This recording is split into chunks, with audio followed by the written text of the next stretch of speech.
Mr. President, this council was convened today to discuss the implementation of the Minsk agreements, a goal that we all share, despite Russia's persistent violations.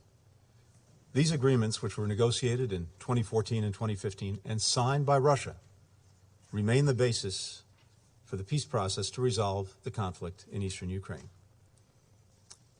This council's primary responsibility, the very reason for its creation, is the preservation of peace and security. As we meet today, the most immediate threat to peace and security is Russia's looming aggression against Ukraine.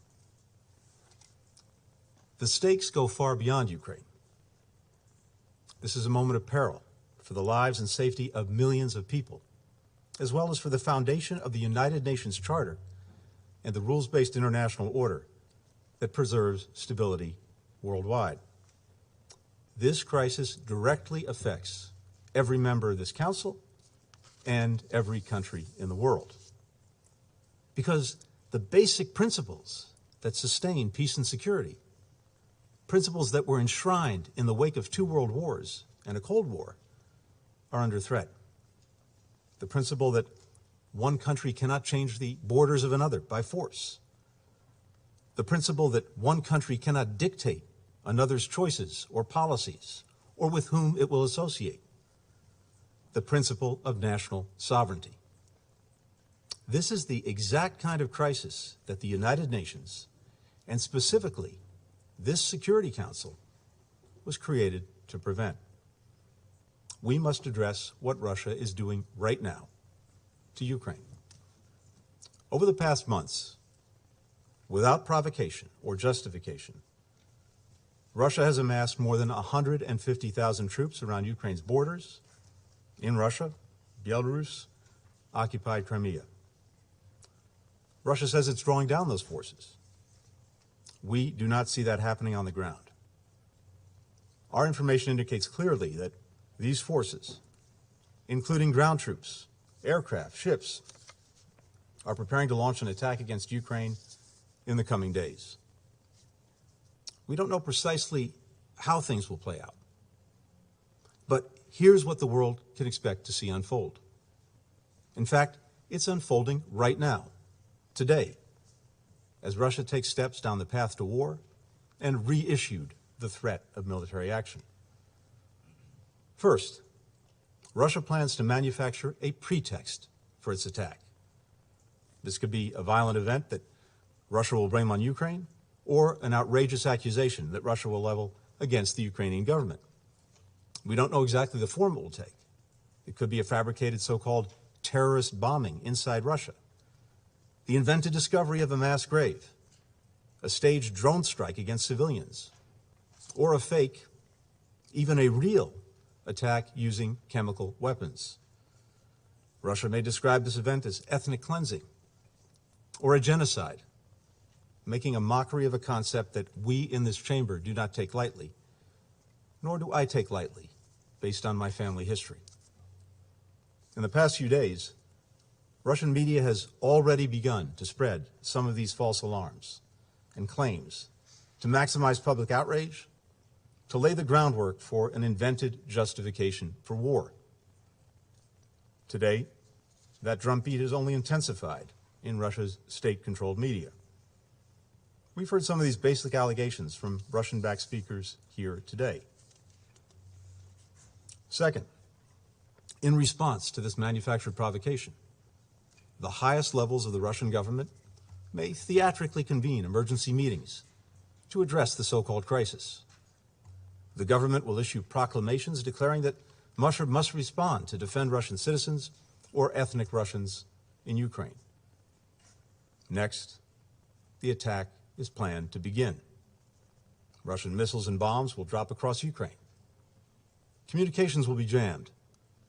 Cyber attacks will shut down key Ukrainian institutions. After that, Russian tanks and soldiers will advance on key targets that have already been identified and mapped out in detailed plans. We believe these targets include Ukraine's capital, Kyiv, a city of 2.8 million people. And conventional attacks are not all that Russia plans to inflict upon the people of Ukraine. We have information that indicates Russia will target specific groups of Ukrainians. We've been warning the Ukrainian government of all that is coming.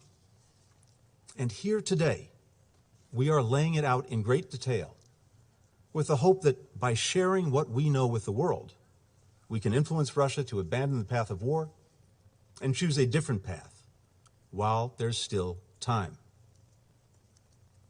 Now, I'm mindful that some have called into question our information, recalling previous instances where intelligence ultimately did not bear out. But let me be clear.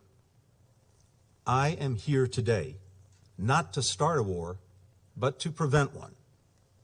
The information I presented here is validated by what we've seen unfolding in plain sight before our eyes for months. And remember that while Russia has repeatedly derided our warnings and alarms as melodrama and nonsense, they have been steadily amassing more than 150,000 troops on Ukraine's borders, as well as the capabilities to conduct a massive military assault. It isn't just us seeing this. Allies and partners see the same thing. And Russia hasn't only been hearing from us. The international chorus has grown louder and louder. If Russia doesn't invade Ukraine, then we will be relieved that Russia changed course and proved our predictions wrong. That would be a far better outcome than the course we're currently on. And we'll gladly accept any criticism that anyone directs at us. As President Biden said, this would be a war of choice. And if Russia makes that choice, we've been clear, along with allies and partners, that our response will be sharp and decisive. President Biden reiterated that forcefully earlier this week. There's another choice Russia can still make if there's any truth to its claim that it's committed to diplomacy. Diplomacy is the only responsible way to resolve this crisis. An essential part of this is through implementation of the Minsk agreements, the subject of our session today. There are a series of commitments that Russia and Ukraine made under Minsk, with the OSCE and the Normandy format partners involved as well. If Russia is prepared to sit with the Ukrainian government and work through the process of implementing these commitments, our friends in France and Germany stand ready to convene senior-level discussions in the Normandy format to settle these issues. Ukraine is ready for this, and we stand fully ready to support the parties. Progress toward resolving the Donbass crisis through the Minsk agreements can reinforce the broader discussions on security issues that we're prepared to engage in with Russia, in coordination with our allies and partners.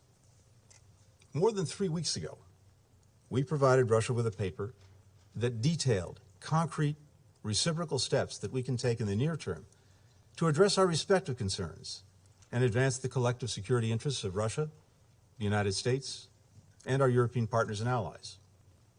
This morning, we received a response, which we're evaluating. Earlier today, I sent a letter to Russia's Foreign Minister, Sergei Lavrov, proposing that we meet next week in Europe, following on our talks in recent weeks, to discuss the steps that we can take to resolve this crisis without conflict.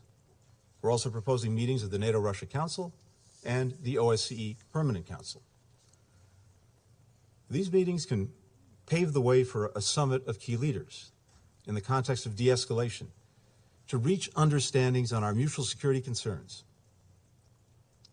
As lead diplomats for our nations, we have a responsibility to make every effort for diplomacy to succeed, to leave no diplomatic stone unturned.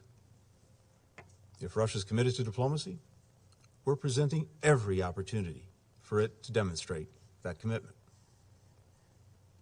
I have no doubt that the response to my remarks here today will be more dismissals from the Russian government about the United States stoking hysteria or that it has no plans to invade Ukraine. So let me make this simple. The Russian government can announce today, with no qualification, equivocation, or deflection, that Russia will not invade Ukraine. State it clearly, state it plainly to the world, and then demonstrate it by sending your troops, your tanks, your planes back to their barracks and hangars, and sending your diplomats to the negotiating table. In the coming days, the world will remember that commitment, or the refusal to make it. I yield the floor.